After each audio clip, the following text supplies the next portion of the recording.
उत्तराखंड में आज समान नागरिक संहिता लागू की जाएगी। मुख्यमंत्री पुष्कर सिंह धामी 12:30 बजे सीएम आवास पर समान नागरिक संहिता का उद्घाटन करेंगे।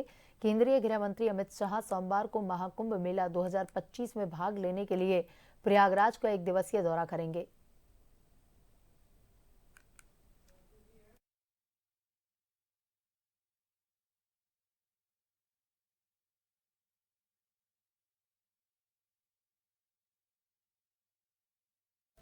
और इसी खबर पर ज्यादा जानकारी के साथ हमारे ब्यूरो चीफ एसएन पंत हमारे साथ जुड़ चुके हैं।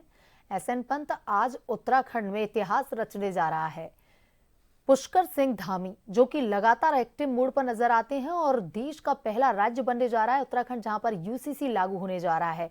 तो एक ऐतिहासिक कदम तो है ही, साथ ही यूसीसी के बारे में विस्तार से अपडेट दीजिए। किस तरह का माहौल वहां पर दिख रहा है, कब ये लागू होने वाला है?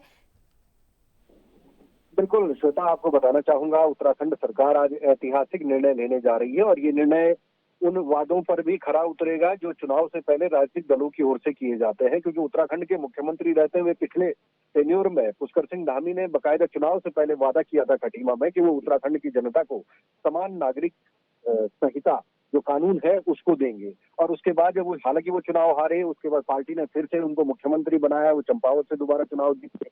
उन्होंने अपने वादे पर कायम रहे और पहली प्रेस कॉन्फ्रेंस में मुख्यमंत्री बनने के बाद उन्होंने इसके लिए कमेटी का निर्धारण कर दिया और कमेटी ने अपनी विस्तृत रिपोर्ट तैयार की, काफी समय लिया, लोगों से राय मशवरा किया, तमाम जो स्टेक होल्डर हैं उनसे जानकारी साझा की, उनसे आपत्तियां थी उसको भी दुरुस्त करने का काम किया। और आज वो दिन आ गया है जब उत्तराखंड सरकार आज यूसीसी के कानून को उत्तराखंड में लागू करने जा रही है। और मुख्यमंत्री के आवास पर मुख्य सेवक सदन में आज 12:30 बजे एक कार्यक्रम आयोजित किया गया है, जिसमें मुख्यमंत्री रहेंगे, कैबिनेट मंत्री रहेंगे, उत्तराखंड सरकार के वरिष्ठ नौकरशाह रहेंगे और आज इसका पोर्टल और नियमावली दोनों लागू कर दी जाएगी। यानी नियमावली लागू करने के बाद उत्तराखंड में यूटीसी लागू हो जाएगा। और सबसे बड़ी बात है श्वेता, उत्तराखंड में मुस्लिम वर्ग इसका विरोध कर रहा है, जबकि कई आपत्तियां थी, उन भ्रांतियों को भी दूर करने का काम किया गया था, लेकिन उसके बावजूद भी मुस्लिम जो मौलाना है उनकी तरफ से इसका विरोध करने का आह्वान किया गया है। तो आप इस बात का अंदाजा लगा सकते हैं कि इसकी गंभीरता कितनी होगी कि राज्य सरकार ने तमाम अधिकारियों को, जिला अधिकारियों को और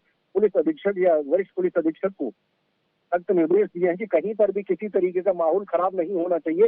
शांति भंग अगर कहीं पर होता है तो उचित कार्रवाई वहां पर की जाए। तो कुल मिलाकर के सरकार अपने तरीके से समझाने का प्रयास करे। और सबसे बड़ी बात है, यूसीसी में है क्या, यूसीसी में अब जो तलाक होगा, तमाम जो समुदाय हैं, जो धर्म है, उनके लिए एक ही तलाक का कानून होगा। ये सबसे बड़ा इसमें मामला है। लिव इन रिलेशन में अगर आप रह रहे हैं तो उसका रजिस्ट्रेशन कराना पड़ेगा और लिव इन रिलेशन में जब बच्चे पैदा हो जाते हैं तो उन बच्चों को भी जो शादी के बाद पैदा होते हैं वही अधिकार उनको दिया जाएगा। ये बड़े निर्णय इसमें है। इसके अलावा जो खास तौर पर जो हलाला जो मुस्लिम समुदाय में एक चर्चित है उसको खत्म किया जाएगा, यानी उस पर लागू नहीं होगा। तो कुल मिलाकर के आप अंदाजा इस बात से लगा सकते हैं कि ये समानता का अधिकार है। लेकिन इसको लेकर के मुस्लिम पक्ष का की नाराजगी और उन्होंने विरोध करने का ऐलान भी किया है। लेकिन सरकार की तरफ से ये जरूर कहा गया है कि सबको मनाने का प्रयास किया जाएगा और इसमें भ्रांतियां कुछ भी नहीं है। भारत धार्मिक जो परंपराएं हैं, रीति रिवाज है, उनके साथ कहीं भी खिलवाड़ नहीं होगा। वो उसी तरीके से लागू होंगे जो पहले पूर्व में होते हैं। लेकिन जहां पर किसी के अधिकारों का हनन होगा वहां पर ये कानून स्वतः ही आगे आ जाएगा। जी, एसएन पंत, देखिए, धामी सरकार का जो ये निर्णय है देश भर में एक नई पहचान दिलाएगा। यूसीसी धार्मिक रीति रिवाजों को सम्मान देगा। लेकिन बात करें कि यूसीसी उत्तराखंड के सभी निवासियों पर तो लागू होगा, लेकिन कुछ ऐसी खास श्रेणियां हैं जिनको छूट भी मिलेगी। तो वो खास श्रेणियां कौन कौन सी है? लेकिन इसमें खास तौर पर जो SC/ST है, चक्राता वर्ग का जो क्षेत्र है, उसको इसमें छोड़ा गया है। उसको छोड़ने के पीछे उसको दूसरे अधिकारों का हवाला दिया गया है। लेकिन जो ओबीसी वर्ग है उसको इसमें लाया गया है, जनरल सामान्य वर्ग को इसमें लाया गया है। तो कहीं ना कहीं समानता का एक अधिकार बनाने की बात इसमें जरूर की गई है और इसीलिए इसमें ज्यादातर लोग इसको स्वीकार कर रहे हैं कि ये होना चाहिए, ताकि अगर आप कहीं पर रह रहे हैं तो अराजकता का माहौल किसी तरह से ना होना चाहिए। कोई किसी के कारण, पहले क्या था, आप किसी भी धर्म के व्यक्ति को वोट दे सकते थे या अंदरूनी तौर पर उसका धर्मांतरण करा सकते थे, अब ऐसा नहीं है। यानी जो अराजकताएं हैं वो भले ही अभी अड़चने लग रही है, लेकिन दूरगामी उसके जो दूरगामी परिणाम होंगे वो सुखद होंगे, सकारात्मक होंगे और समानता का अधिकार पर होंगे। जी, साथ ही एहसन पंत यूसीसी का असर कहाँ कहाँ पर दिखने वाला है, जैसे कि विवाह और तलाक हो गया, उत्तराधिकार और विरासत हो गया, और कौन कौन सी ऐसी चीजें हैं जिन पर ये असर दिखेगा? आपका सवाल दोबारा सुनना चाहूँ।